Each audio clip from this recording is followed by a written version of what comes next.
primeiro lugar, nós vamos ter lives semanais. Nós vamos ter lives semanais. Nós temos com 3 meses de governo. 3 meses. Parece uma eternidade pelo volume de trabalho. Então, vamos lá.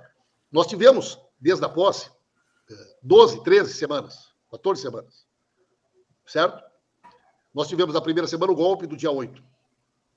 Nós tivemos a viagem do Lula para a Argentina. Nós tivemos a viagem do Lula para os Estados Unidos. Nós tivemos uma semana que o Lula pegou pneumonia. Né? Então, tu vai ver que o Lula ficou aqui no Brasil 10 semanas. Dessas 10 semanas, o Lula deu 8 entrevistas coletivas. Fez 4 cafés da manhã. 4 cafés da manhã com jornalistas. Com todo tipo de colunista, com mídia progressista, com sites, com jornalistas, né? E o Lula deu uma quantidade impressionante de entrevistas. Também, né, nos locais onde ele foi. E o Lula falou em inúmeros atos onde ele anunciou os nossos programas. Se tu olhar os modelos, como o pessoal que cita muito López Obrador no México, ou o próprio Bolsonaro, são figuras que não falavam com a imprensa. A única forma de comunicação deles era a live. Não falavam com a imprensa. O presidente Lula fez uma opção. Ele achou que, num primeiro momento, era importante e ele poderia se comunicar com as pessoas através das suas entrevistas. Então, o Lula não é uma figura que as pessoas não ouviram ele uma semana inteira. Pelo contrário, o Lula deu dezenas de entrevistas nesse período. E ele optou por fazer esse movimento porque ele achava que, num primeiro momento, esse era o mecanismo mais adequado para comunicar. Quando ele lança um programa, quando ele vai no Estado, quando ele faz uma ação, ele também dá foco para um assunto, para um determinado assunto que ele quer, né, dar um foco para ele. Então as pessoas achavam, mas por que o Lula não está fazendo lives semanais? Porque ele fez uma opção, né, de ter uma estratégia para os 3 primeiros meses que foi assim. A partir da volta da China, o presidente Lula já decidiu que nós vamos ter um mecanismo de conversas diretas do Lula com a população. Pimenta, por que vocês não estabelecem algum tipo de parceria com o 247 e com outros canais importantes? Nós temos uma parceria institucional, né?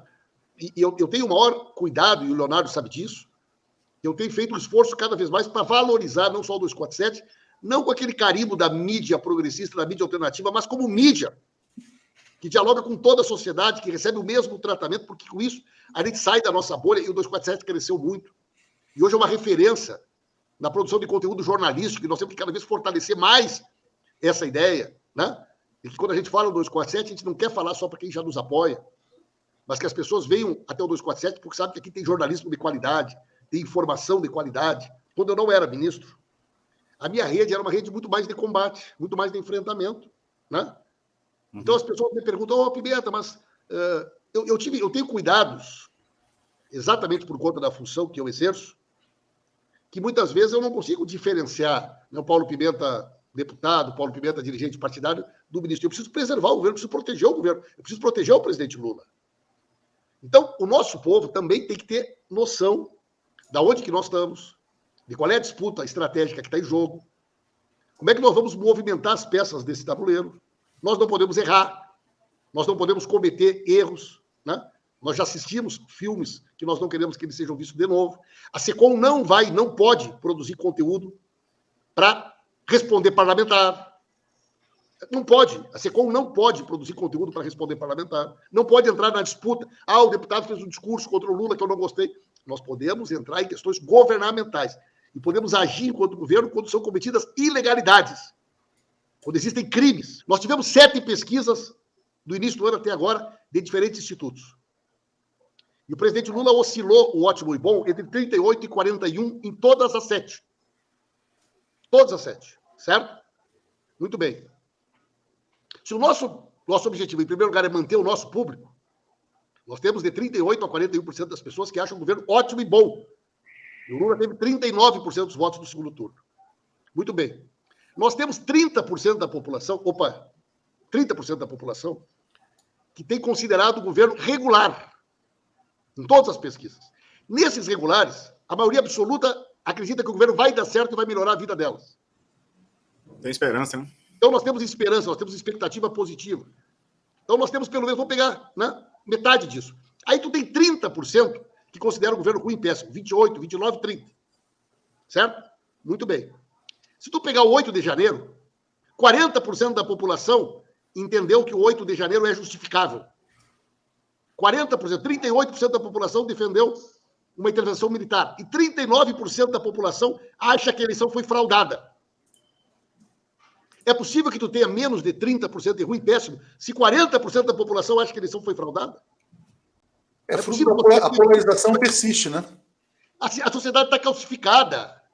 Nós ainda temos um percentual de pessoas que, independente do que nós fizermos, elas vão considerar o governo ruim e péssimo. Essa mudança ela será de forma gradativa.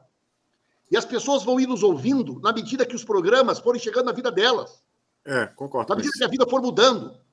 Quando elas forem percebendo que a igreja não foi fechada, que a casa dela não foi invadida, que o Pix não tem que cobrar taxa, que a filha dela na escola não é obrigada a frequentar o mesmo banheiro do que o professor. Mas isso leva tempo.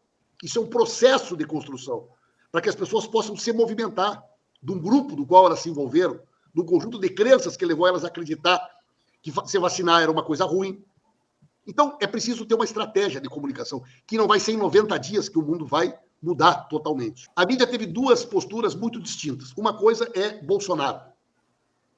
8 de janeiro. De uma forma geral, tirando redes de TV, internet, YouTube, que são bolsonaristas raiz e que se assumem dessa maneira, e que ganharam muito dinheiro durante o governo Bolsonaro, e como não estão ganhando dinheiro, vão se tornar cada vez mais raivosas contra nós. Isso é normal, né? Você tem lá um fulano de tal que ganhava milhões, hoje ele não ganha nem um centavo. E foram sustentados durante 4 anos com dinheiro ilegal, distribuído ilegalmente pelo governo. Evidente que esses caras vão ser contra nós. Ou vocês acham o quê? Então nós sabemos que nós vamos ter uma oposição feroz. Agora, quando o tema entrou Lava Jato, entrou Moro, nós assistimos uma mudança muito substancial de setores da mídia. Que são setores que até se dispõem, num determinado momento, a aceitar, tolerar o Lula, porque era para derrotar o Bolsonaro. Mas não tem compromisso com o nosso projeto. Não tem compromisso com a Petrobras, não tem compromisso com a política, né, de suspender as privatizações, de valorização do Estado brasileiro, da retomada do nosso protagonismo internacional. Então, tem isso muito claro e o presidente Lula também tem, Arthur. Né? Quer dizer, com quem nós podemos contar, do ponto de vista da sociedade, para um projeto estratégico de transformação do país? É claro que nós não podemos ter essa ilusão. Não podemos ter a ilusão de achar que vão ser nossos aliados naquilo que é o substancial do ponto de vista estrutural que representa o nosso projeto.